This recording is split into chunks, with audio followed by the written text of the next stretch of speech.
Hey guys, welcome to another tutorial of the Solution Journals. Today we will learn how to change to a personal account on TikTok, and I suppose you got activated the option of business account. So to switch to personal account, I show you the option you can disable to do this process. And the first step is go to the application of TikTok, and here in your feed you need to go to this option of your profile here.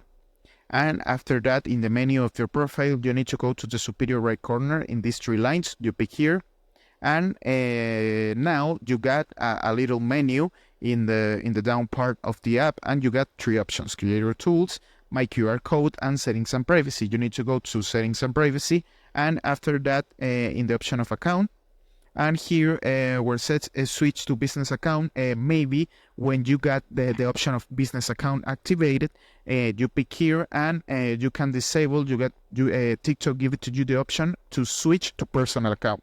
So you pick in that option, complete the confirm you want to disable that option, and that's it. You complete the process. So I hope this tutorial was helpful for you. Follow us for more content like this.